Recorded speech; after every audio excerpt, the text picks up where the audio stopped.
మాలల ఆత్మ గౌరవ సభ ముఖ్య అతిథిగా అంబేద్కర్ ముని మనవడు రాజరత్నం అంబేద్కర్ తెలంగాణ ఆంధ్రప్రదేశ్ రాష్ట్రాల నుండి తరలివచ్చిన ప్రముఖులు మల్ల యోధులు వివరాల్లోకి వెళితే 24/11/2024 తేదీన ఏలూరు జిల్లా నూజివీడు నడిబొడ్డున రాజరత్నం గారి అధ్యక్షతన భారీగా నిర్వహించడం జరిగింది. కాగా ఎస్సీ రిజర్వేషన్లను నిరసిస్తూ కేంద్ర ప్రభుత్వం మాలలపై చూపిన కపట ప్రేమను వివరించడం జరిగింది. కాగా ఎస్సీల విషయానికి వస్తే భారతదేశం మొత్తం అధిక సంఖ్యలో మాలలే ఉన్నారని, మాలలకు రాజ్యాంగబద్ధంగా ఉన్నటువంటి హక్కులను ఈ ప్రభుత్వం కాలరాస్తోందని, ఇదే విధంగా కొనసాగితే యావత్ భారతదేశంలో మాలలకు రావాల్సిన హక్కులు హరించుకుపోతాయని మండిపడ్డారు. అయితే రాజ్యాంగ నిర్మాత డాక్టర్ బిఆర్ అంబేద్కర్ రాసిన రాజ్యాంగాన్ని పరిగణలోనికి తీసుకోవాలే తప్ప ప్రస్తుత ప్రభుత్వం ఏకపక్ష నిర్ణయం తీసుకునే నిర్ణయాలు చెల్లవని ఆయన హితవు పలికారు. కార్యక్రమంలో ఆంధ్రప్రదేశ్ సమతా సైనిక్ దళ్ రాష్ట్ర అధ్యక్షులు పాలెటి మహేశ్వరరావు, మాజీ ఎంపీ జీవి హర్షకుమార్, మాల మహానాడు వ్యవస్థాపక అధ్యక్షులు మల్లల వెంకట్రావు, ఉమ్మడి కృష్ణా జిల్లా వైస్ చైర్మన్ గుడివల్ల కృష్ణంరాజు మరియు 2 తెలుగు రాష్ట్రాల సమతా సైనిక్ దళ్ పెద్దలు, ప్రముఖులు, మల్ల యోధులు పాల్గొని విజయవంతం చేశారు.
మానవ సంఘ నాయకులు ముందుంటారని చెప్పి ఈ సభాముఖంగా మీ అందరికీ తెలియజేస్తున్నా.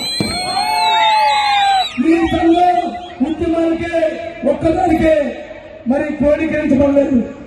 ఈ సంఘం ద్వారా ఈ నియోజకవర్గంలో ఏ మానవాడికి అన్యాయం జరిగినా, ఏ మానవాడు బాధపడినా, ఏ మానవాడు చదువుకోవాలని సలహా అడిగినా, ఏ మానవాడు చట్టం ద్వారా శిక్షలు అన్యాయం జరుగుతుందని చెప్పిన న్యాయ సలహా అందిస్తుంది, విద్యా సలహా ఇస్తుంది. మీ అందరికీ అండగా ఉంటుందని చెప్పని ఈ సందర్భంగా మీ అందరికీ తెలియజేస్తున్నా. మానవ సంఘం ద్వారా నూజివేడులో మీరు ఏ పార్టీ ఒక్కకూడదు. మాల అయితే ఈ మానవ సంఘం తరఫున ఈ వైపు చూడు, నీకు న్యాయం జరిగిందని చెప్పాలి. ఈ మానవుల్లో ఆశామోషాలు లేరు, చిన్న చిత్కాలు లేరు. నువ్వు ఎమ్మెల్యే గారి దగ్గరికి వెళ్ళా, ఇంకొక ఎమ్మెల్యే దగ్గరికి వెళ్ళా, వాళ్ళు ఆ తీర్పుని మనం చేసుకుని ఈరోజు ఇక్కడ పెడితే ఇక్కడ ఉన్న ఉద్యోగులు, పిల్లల కుటుంబాలు వాళ్ళకి రిజర్వేషన్ వర్తించకుండా తీసుకొచ్చి ఒక కొత్త బానిస వ్యవస్థను తయారు చేయడానికి ఈ కార్యక్రమం ముగిస్తుంది. ఎంత విజయవంతం చేసిన మీ అందరూ కూడా జైలు తెలియజేస్తున్నాం. ఈ సందర్భంగా ఇది మానయోధుల సంక్షేమ సంఘం నూజివేడు నియోజకవర్గ ఆధ్వర్యంలో పార్టీలకు అతీతంగా, వర్గాలకు అతీతంగా నాయకుడు లేని నాయకత్వం ఉన్న మొట్టమొదటి సంఘాన్ని ఈ భారతదేశ వ్యాప్తంగా నూజివేడు గడ్డ మీద ప్రారంభించిన కోర్ కమిటీ యోధులందరికీ చప్పట్ల ద్వారా ఒక్కసారి అభినందన తెలుసుకోవాలి. ఈ సంఘంలో మానవుల కోసం అనేక మంది పోరాడారు. ఈ గడ్డ మీద మాలలని ప్రొటెక్ట్ చేసిన నాయకులు మన మధ్య భౌతికంగా లేరు. కానీ వారు సాధించిన, వారు చేసిన కృషి మనం మర్చిపోకూడదు కదా. అందుకే ముఖ్యంగా ఈ నూజివేడు గడ్డ మీద నుంచి మాలల కోసం పోరాడిన నాయకుల్ని మనం ఒకసారి స్మరించుకోవాలా వద్దా? కాబట్టి ఈ సభ ప్రారంభించే ముందు మన నూజివేడు గడ్డ మీద మాలల కోసం, దళితుల కోసం పనిచేసిన, చనిపోయిన వారిని స్మరించుకుందాం. వారెవరంటే మన మధ్యలో లేకపోయినా వీర మహిళ, దళిత మహిళ, మన రమాబాయి అధ్యక్షురాలు భద్ర వీరమ్మ గారు, మరి ఈ నూజివేడు నియోజకవర్గంలో అర్థాలు చేసుకొని ఆగిరిపల్లి నుంచి దళిత ఉద్యమాలు నడిపిన పాలేటి డాక్టర్ కోటేశ్వరరావు గారు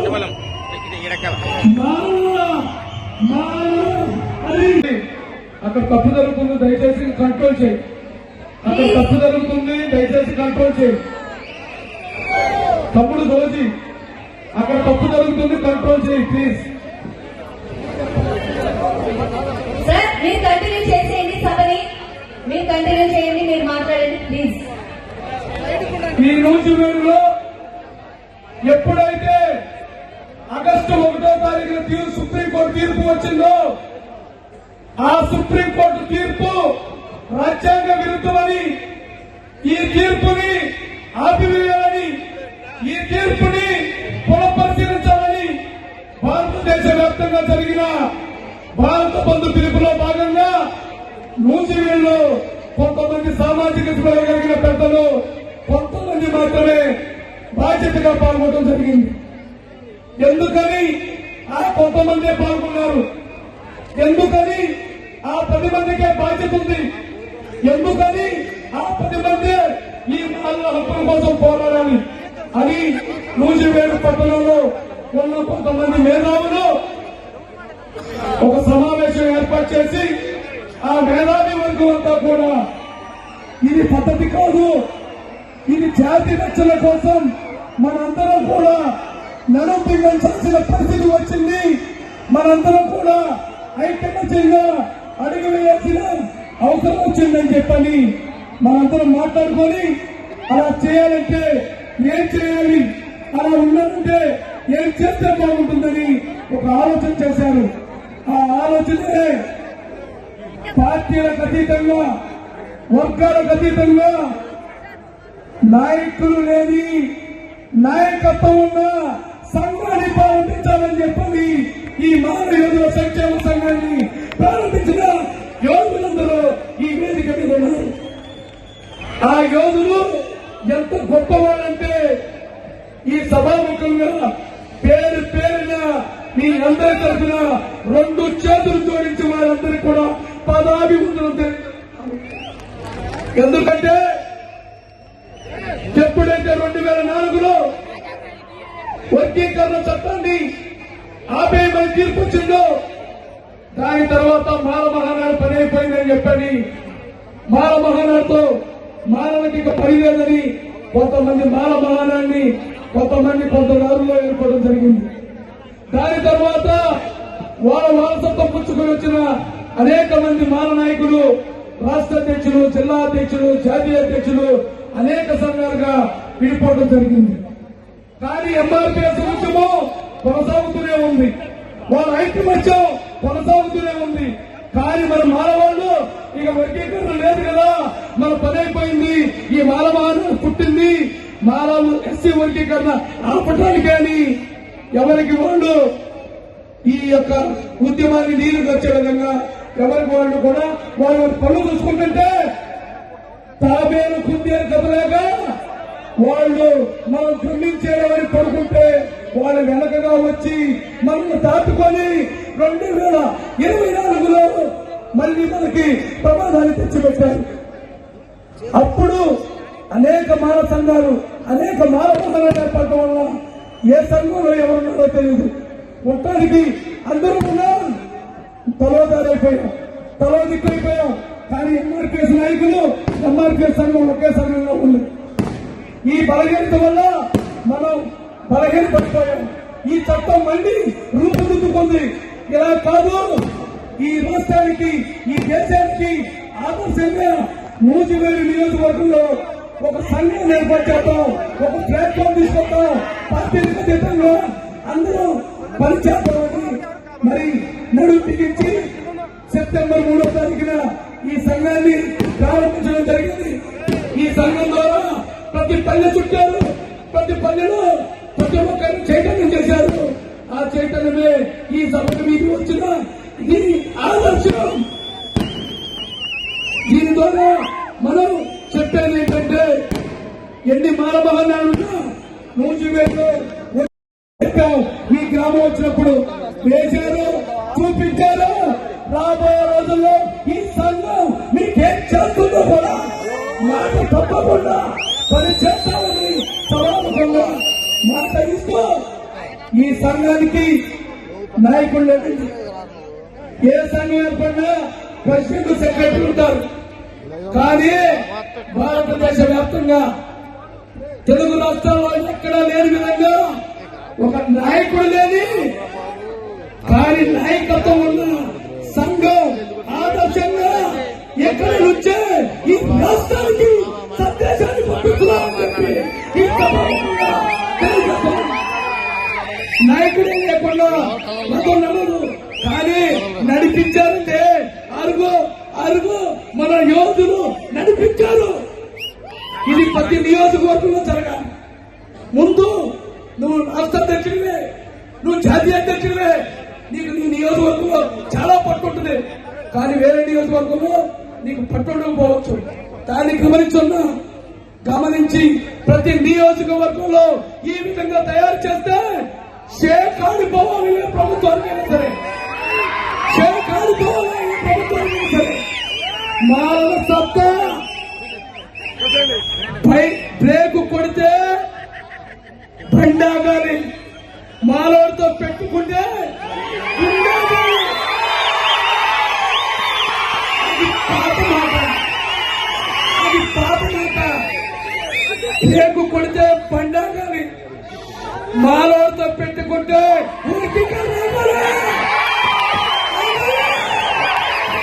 చదవా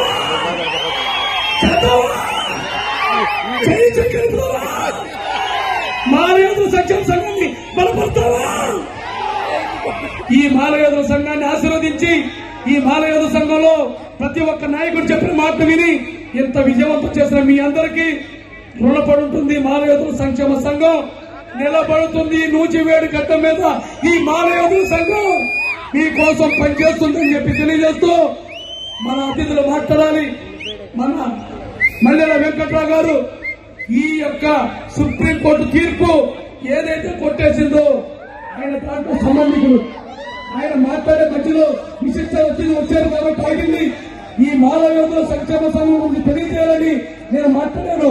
ఇప్పుడు ఈ సభను కొనసాగిస్తూ మరి ఇక్కడ పనిచేసిన నేను అందరూ కూర్చోండి, కానీ బిహైండ్ కట్టడం ఒక ముగ్గురు ఉన్నారు.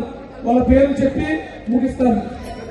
ఈ మాలయోధుల సంక్షేమ సంఘం ఏర్పాటులో ముఖ్య పాత్ర వహించిన వ్యక్తులు వాళ్ళ పేరు చెప్పకుండా చెప్పాలి, మీకు తెలియాలి. ముత్తలపాటి మాణిక్యాలరావు గారు, వెనక అజయ్ కుమార్ గారు, మోచల ప్రభు బెనర్స్, వీరందరితో పాటు వాళ్ళు నెలకొండి నడిపించారు. ఈ సంఘం తరపున వారికి కూడా కృతజ్ఞతలు తెలియజేస్తూ మళ్ళీ వెంకటరావు గారిని మాట్లాడవలసిందిగా కోరుచున్నాం. Thank you sir, thank you so much.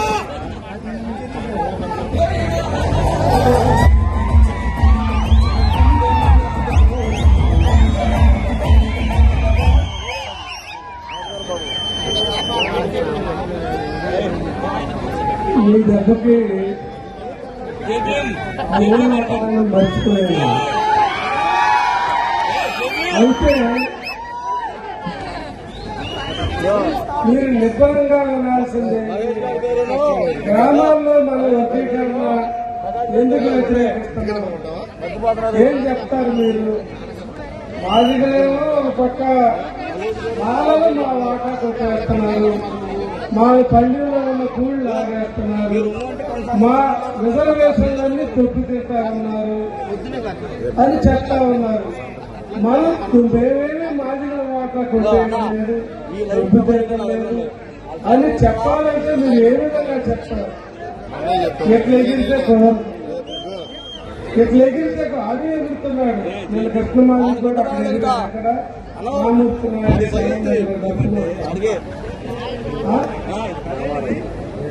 అందుకే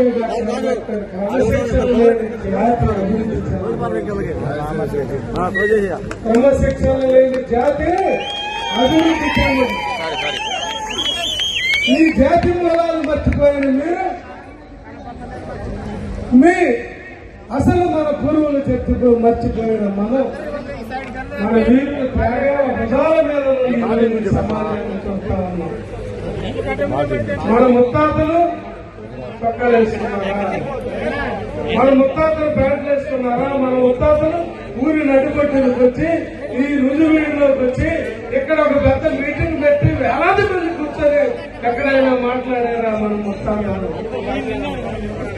ఇది ఎంతో మంది పోరాటాల త్యాగాల నెత్తులు పాట మీదుగా మీరు నడుచుకుంటూ వచ్చారు. ఈ సమాజం ఈ రసికులు అవడానికి కారణం నాగేశ్వరరావు చెప్పినట్టు ఎంతమందిని కూర్చడానికి కోర్ కమిటీ ఉంది. అయితే ఈ హక్కులు మనం కాపాడుకోవడం కోసం రచించిన డాక్టర్ అంబేద్కర్ ఆయన ఏమన్నా మనకు చుట్టమా? ఆయన మనకేమో ఎక్కడో మహారాష్ట్రలో పుట్టిన బాబాసాహెబ్ విదేశాలకు వెళ్లి చదువుకొని ఎంటరాలంలో కులంలో పుట్టిన పాపానికి నేరాన్ని ఎవడున్నాడు ఆయన వెనక? ఆయన బాధపడ్డాడు. ఎవడున్నాడు? 30 కోట్ల మంది దరిద్ర గుంపు ఉంది ఆయన వెనక. యాచకులు, నాగరికత లేని వాళ్ళు, భాష లేని వాళ్ళు, చదువు లేని వాళ్ళు, ఊరికి దూరంగా శ్మశానాలకు దగ్గరగా మానవ జీవన నాగరిక వికాసానికి దూరంగా గుడికి బడికి నీళ్లు తాగటానికి కూడా బాబుసాహెబ్ అంబేద్కర్ పోరాటం చేయాల్సి వచ్చింది. మహత్తులో మంచినీళ్లు తాగటానికి ఆయన పోరాటం చేయాల్సి వచ్చింది. ఆ పోరాటాలు మనకు ఉండకూడదని, ఆ కడగండ్లు మనకు ఉండకూడదని, ఆ శవాలు కాల్చే వృత్తి మనకు ఉండకూడదని, నా భవిష్యత్ తరాలు కలెక్టర్లు కావాలా, డాక్టర్లు కావాలా, ఇంజనీర్లు కావాలా, వీళ్ళు చదువుకోవాలా, వీళ్ళు లాయర్లు కావాలా, ఈ సమాజంలో ఎవరికి అందనంత ఎత్తులో ఈ బ్రాహ్మణులు, క్షత్రియులు, కమ్మలు, రెడ్లకి అందనంత ఎత్తులో నా మావ జాతి నిలబడి మహత్తరమైన జాతి సమైక్యతని ఆశించాడు ఆయన. ఈ రోజు మనం ఏం చేస్తాం? ఏంటి నివాళి doctor? Sir thank you so much. అతిరథ మహారథులందరూ కలిపి గజమాలను వేయవలసిందిగా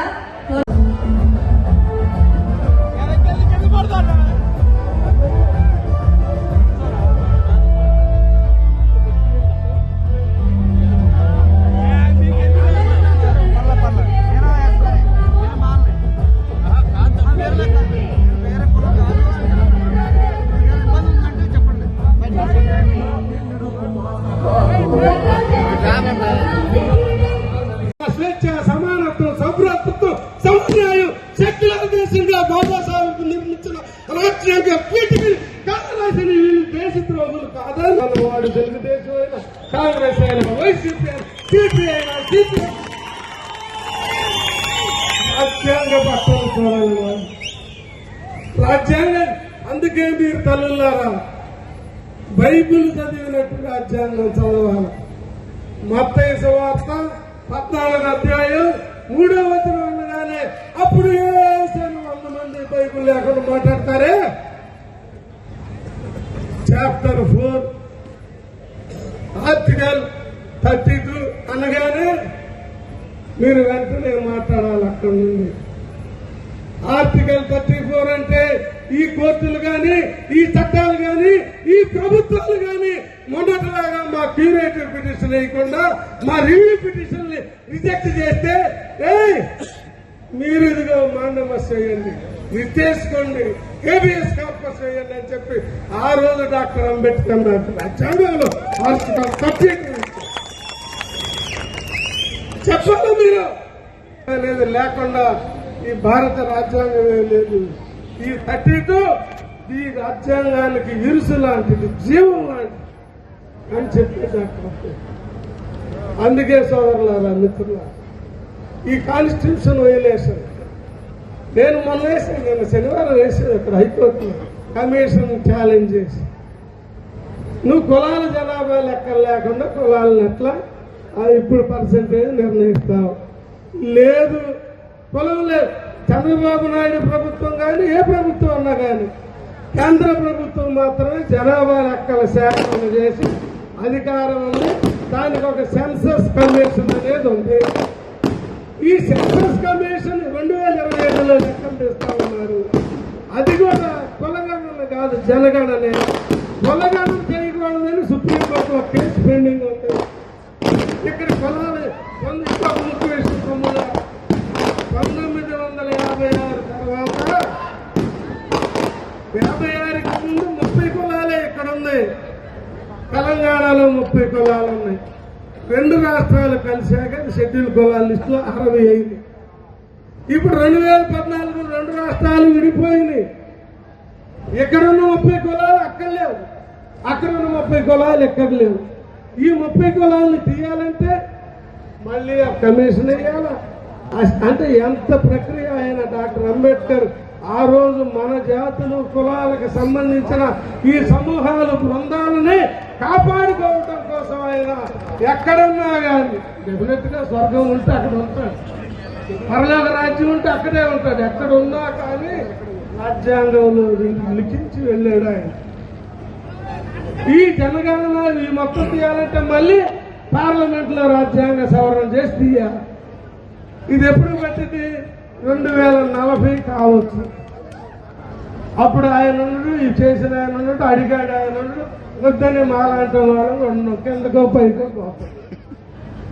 మరి 2 నెలలు ఇస్తాం దానికి ఎట్లా ఇస్తా చంద్రబాబు నాయుడు గారు? మేమన్నా ఎట్టి మాదిగోళ్ళగా మతి లేని వాళ్ళమా? అదే ఎవరు వలసలు మనం, ఎవరైనా చర్యలు మనం.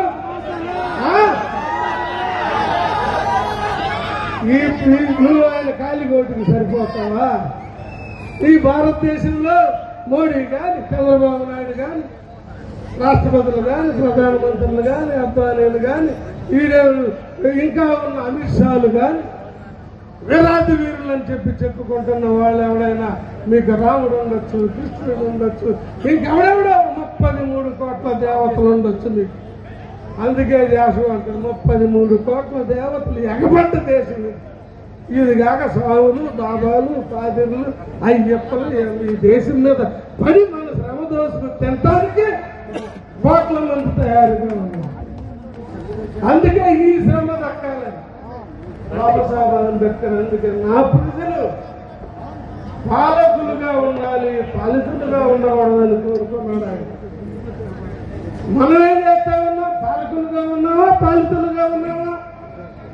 ఎలా ఉన్నాం మనం? అంబేద్కర్ వాదులైతే పాలకులుగా ఉండాలి, అంబేద్కర్ అనుచరులు అయితే మీరు దేశంలో ఆత్మగౌరవం ఇక్కడ ఏటిక మీద పెట్టిన ఈ ఆత్మగౌరవ నినాదం పతాకమై ఈ రాష్ట్రం మీద ఎగరాలి. ఈ రాష్ట్ర శాసనసభ మీద, ఈ రాష్ట్రం మీద, ఈ దేశంలో అత్యధికంగా ఈ రాష్ట్రం ఈ మాల జెండా తల్లి ఆగైపోయింది. ఈ మాల జెండా ఈ దేశంలో ఉండాలి. ఓ పేతాళుడి వారసుడా, శివుడి ముందు నందిని, నంది నువ్వు మామూలు అడుగు కాదురా నాయన. అందుకే మన తాత ముత్తాతల చరిత్ర తెలుసుకోండి.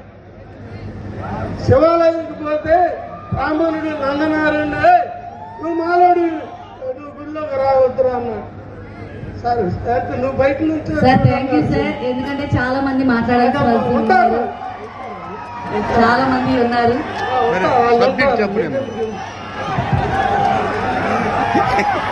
శివుణ్ణి సరే ఎందుకు చూడలేను? రోడ్డు మీద నుంచే చూస్తాను. ఓ బేపనుడా, ఓ క్షత్రియుడా, ఓ హిందూ సమాజమా, శివుణ్ణి నేను రోడ్డు మీద నుంచే చూస్తాను అని నంది వర్గీకరణ మీద ఇచ్చిన తీర్పు ఇది మన బిడ్డల భవిష్యత్తును నాశనం చేయబోతుంది అని చెప్పి మీకు తెలియజేసుకుంటారు. ముఖ్యంగా ఇంకో ధైర్య సాహసాలకు సంబంధించిన విషయం చెప్తాను. కంచుకు చెరువులో కోటేశ్వర అనే వ్యక్తిని తగలబెడితే ఆ తగలబెట్టిన సంఘటన మీద అసెంబ్లీలో చర్చ జరుగుతుంటే ఒక పెద్దారెడ్డి అనే ఎమ్మెల్యే దొంగతనం చేస్తే తగలబెట్టరా అని అంటే ఆ అసెంబ్లీలోనే చెప్పు తీసుకొని ఆ ఎమ్మెల్యేని కొట్టిన ఈశ్వరీబాయి మీరందరూ తెలుసుకోవాల్సిన ఈ దేశ చరిత్రలో కానీ విని ఎరగని విధంగా దళితుడి అవహేళనగా మాట్లాడినందుకు చెప్పుతో కొట్టిన ధీరవనిత ఈశ్వరీబాయి ఒక మాల. ఇంతటి గొప్ప చరిత్ర. అలాగే ఈ దేశానికి ఎస్సీ ఎస్టీ అట్రాసిటీస్ చట్టాన్ని తీసుకొచ్చిన దళిత మహాసభ నాయకుడు కత్తి పద్మారావు మాల. దున్నేవాడిదే భూమి ఎర్రజెండ తీయాలా అని మావోయిస్టు ఉద్యమాన్ని దేశవ్యాప్తం చేసిన గద్దర్ కేజీ సత్యమూర్తి వీళ్ళందరూ మాల అని మీరు గుర్తు చేసుకోవాలి. ఇంతటి ధైర్య సాహసాలు, ఇంతటి మేధస్సు ఉన్న మాలని మనం అడ్డుకోకపోతే చాలా పెద్ద ప్రమాదం ఉంది. వీళ్ళు ముఖ్యమంత్రులు కూడా కాబోతున్నారు అని ముందే ఊహించిన ఆధిపత్య వర్గాలు చేసిన కుట్రే ఈ వర్గీకరణ. దాని ద్వారా జరుగుతున్న ఈ గొడవలు అని చెప్పి మీరు అందరూ గుర్తుంచుకోవాల్సిన అవసరం ఉంది. బాబాసాహెబ్ ఈ హక్కుల్ని మనకు సాధించి పెట్టడానికి అవేమి ఓకే రాలేదు. ఐదో ఏట ఆయన తల్లి చనిపోయింది. ఆయనకి 20 సంవత్సరాల వయసు వచ్చేవాడికి తండ్రి చనిపోయాడు. 21 ఏళ్ళు వచ్చేవాడికి అప్పటి వరకు పెంచిన తన తల్లి కూడా చచ్చిపోయింది. 26 ఏళ్ళకి ఒక కుమారుడు అన్న కూడా చచ్చిపోయాడు. 27 ఏళ్ళకి కుమార్తె చచ్చిపోయింది. 29 ఏళ్ళ వచ్చేవాడికి ఇంకో కుమారుడు కూడా చచ్చిపోయాడు. 36వ ఏట తన భార్య రమాబాయిని కూడా కోల్పోయాడు. చచ్చిపోయాడు. ఆ కుటుంబ శవాల మీద వచ్చిన హక్కులే ఈ రోజు మీరు అనుభవిస్తున్నాయి అని చెప్పి మీరు అందరూ ఏనాడు నా కుటుంబం పోయింది, నా బిడ్డలు చచ్చిపోయారు, నేను ఇక్కడితో ఆగిపోవాలనుకోలేదు. ఈ జాతిలో పుట్టిన ప్రతి ఒక్కడు నా బిడ్డే. ఆ రోజు అంబేద్కర్ గారు అనుకోబట్టే మనం ఈ రోజు స్వేచ్ఛగా పీలుస్తున్న గాలి, ధైర్యంగా నేను వేసి తిరుగుతున్నా. ఈ కోటు సూటు బూటు అవన్నీ ఆయన పెట్టిన శిక్ష మాత్రమే. ఇవన్నీ మీరు గుర్తుంచుకోవాల్సిన అవసరం ఉంది. ఇంకా తప్పకుండా చాలా విషయాలు మనం రాబోయే రోజుల్లో ఖచ్చితంగా చర్చించుకుందాం. సమయాభావం వల్ల మన గురించి చాలా సుదూరంగా మొట్టమొదటిసారి ఆంధ్రప్రదేశ్ లో వర్గీకరణకి వ్యతిరేకంగా ఒక బహిరంగ సభ జరగబోతుంది. మీరు రావాలి అనగానే మరో మాట మాట్లాడకుండా నేను వస్తున్నా. నూజివీడు నుంచే ఈ వర్గీకరణ వ్యతిరేక ఉద్యమం రాష్ట్ర వ్యాప్తంగా ఒక మంటలా తగలబడాలని చెప్పి ఇక్కడికి విచ్చేసిన రాజరత్న అంబేద్కర్ గారికి మరొక్కసారి నా నీలి వందనాలు తెలియజేసుకుంటాను. ఇది ఆషామాషి సభ కాదు. ఈ సభ చూసి ఇవాళ నుంచి రాష్ట్రాల్లో ప్రతి మానవ వ్యక్తి రోడ్ల మీదకి వచ్చి ఈ వ్యవస్థలన్నింటినీ స్పందింప చేయబోతున్నాడు. దానికి నాంది ఈ నూజివీడు మానవ ఆత్మీయ సమ్మేళనం కాబోతుంది. నూజివీడు చరిత్ర పుటల్లో నిలిచిపోబోతుంది. ఈ నూజివీడు మానయోధుల సంక్షేమ సంఘమే రేపొద్దున రాష్ట్ర వ్యాప్తంగా జరగబోయే ఒక మా ఉద్యమంలో భాగస్వాములు కాబోతున్నారు. ఇంకొక విషయం చెప్పదలుచుకున్నాను. ఇది ఈ మీటింగ్ తో మిమ్మల్ని ఏదో పిలిచి కొంతసేపు మిమ్మల్ని ఆనందింపజేసి రంజింపజేసి పంపించడానికి కాదు. ఇక నుంచి ఏ మానవాడికి కష్టం వచ్చినా ఆ కష్టంలో, ఆ కన్నీటిలో, ఆ బాధలో మేమందరం తప్పకుండా ఉంటామని చెప్పి ఆ అంబేద్కర్ సాక్షిగా ప్రమాణం చేస్తూ ఇక మనమంతా కుటుంబ సభ్యులు తాడు పేడు పేల్చుకునేంత వరకు మన హక్కులు మనం కాపాడుకునేంత వరకు ఈ పోరాటంలో మనమందరం అడుగులో అడిగేసి కదిలి ఒక పెను ఉప్పెనలా మారాలని చెప్పి మీ అందరికీ తెలియజేసుకుంటూ జై భీములు తెలియజేసుకుంటూ సెలవు తీసుకుంటారు. జై భీమ్, జై భీమ్, జై Bhim. Thank you sir, thank you so much. And G V Sriraju garu, ex MP Harsha Kumar గారికి తనయుడు, ఆయన కూడా ఒకసారి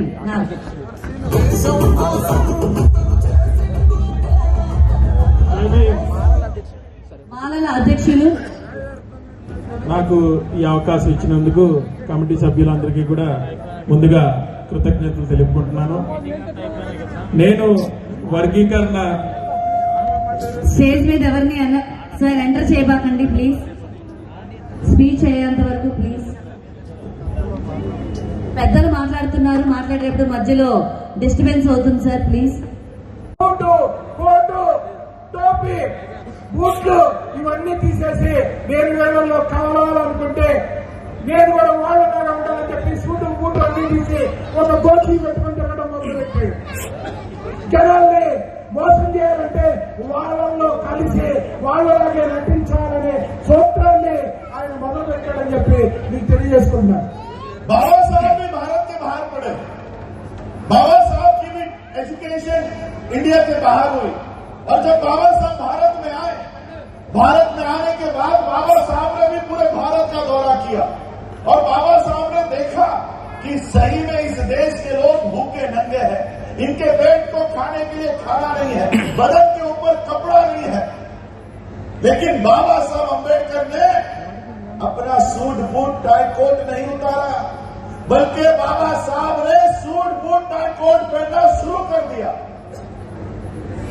బాబాసాహెబ్ అంబేద్కర్ కూడా గాంధీ లాగానే విదేశాల్లో చదువుకొని ఇక్కడికి రావడం జరిగింది.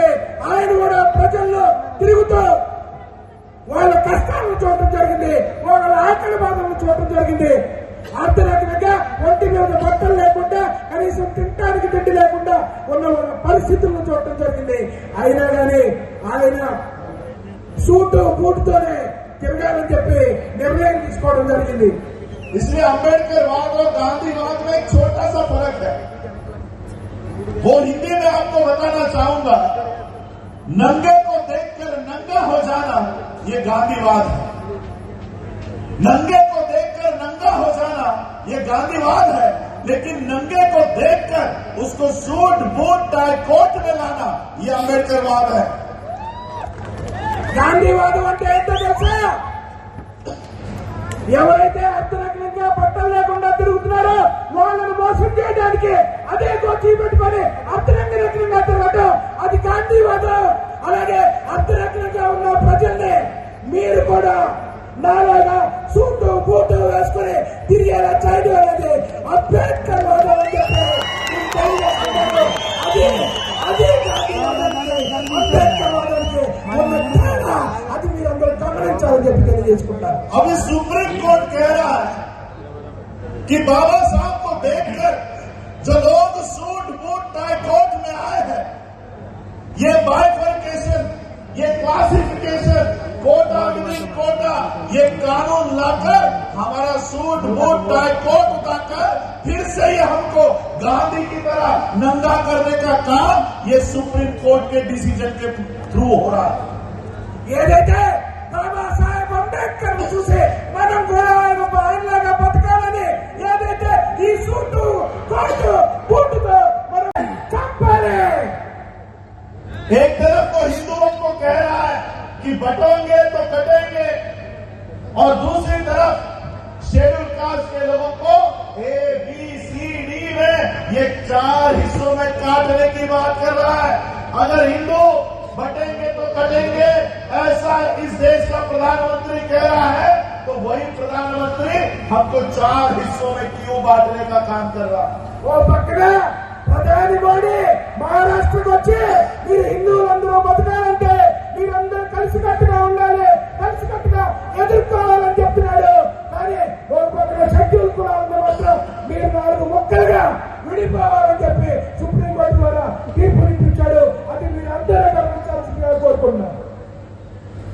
इस आंध्र प्रदेश में 59 कास्ट है शेड्यूल कास्ट की लिस्ट में, 59 है, 59 मैं उन 58, 57 कास्ट को कहना चाहूंगा, प्रधानमंत्री नरेंद्र मोदी हिंदुओं को कहता है कि एक है तो सेफ है। मैं आप लोगों को कहना चाहूंगा, तुम शेड्यूल कास्ट के लोग, चाहे वो माला हो, मलिका हो, कोई भी हो, तुम सभी लोग एक हो तो ही सेफ हो, वरना सेफ नहीं हो। ఓ పక్కన మోడీ గారు అయ్యా హిందువులు మీరందరూ కలిసికట్టుగా ఉండాలని చెప్తున్నారు. ఈ రాష్ట్రంలో ఎస్సీల్లో 59 కులాలు ఉన్నాయి. వాళ్ళైనా మాదిగైనా ఎవరైతే వర్గీకరణ కోరుకుంటున్నారో వాళ్ళకి నేను చెప్పేది ఒకటే, మీరు కలిసి లేకపోతే మీరు నాశనం అవబోతున్నారు. ఇది మీరందరూ గ్రహించాలని చెప్పి కోరుకుంటున్నారు. इसलिए इस वर्गीकरण का हम सभी लोगों को विरोध करना है। मेरे पहले सर ने कहा कि शेड्यूल कास्ट के लोगों को बैंक के लोन दिए जाते हैं, सब्सिडी दी जाती है। ये सब्सिडी एक जनरेशन को मिली है, एक जनरेशन को। इस देश में मनु का कानून, ये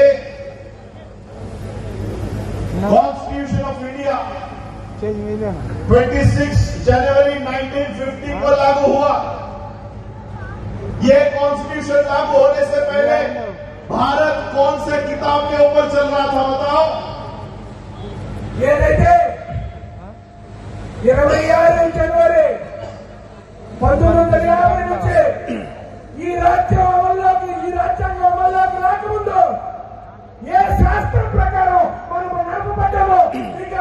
తెలుసా? Constitution of India, tomorrow, day after tomorrow, we are entering into 75th year of Constitution of India. 75 years of Constitution. Before that, we had 2,500 years of Manusmurti applied in India, implemented in India. వచ్చే సంవత్సరం మనం 75వ సంవత్సరంలోకి రాజ్యాంగంలోకి వచ్చిన తర్వాత 75వ సంవత్సరంలోకి వెళ్ళబోతున్నాం. అంతకు ముందు ఈ 2000 సంవత్సరాల పాటు మనల్ని పరిపాలించింది మన ధర్మశాస్త్రం ప్రకారం అని చెప్పి మీరందరూ గుర్తుంచుకోవాలని చెప్పి తెలియజేస్తున్నాను. 2500 साल से हम लोगों को एजुकेशन से दूर रखा गया, हम लोगों को जमीन खरीदने से दूर रखा गया, हम लोगों को पैसा कमाने से दूर रखा गया. 2500 divide by 100 years. If on an average we get a life of 100 years, then 25 generations we have spent under the law of Manusmurti. 2005 సంవత్సరాల పాటు మనకి చదువుకోవడానికి అర్హత లేకుండా చేశారు, మనకి భూమి అనేది లేకుండా చేశారు. 2500 సంవత్సరాల పాటు కనీసం మమ్మల్ని సంపాదించుకోలేకుండా చేశారు.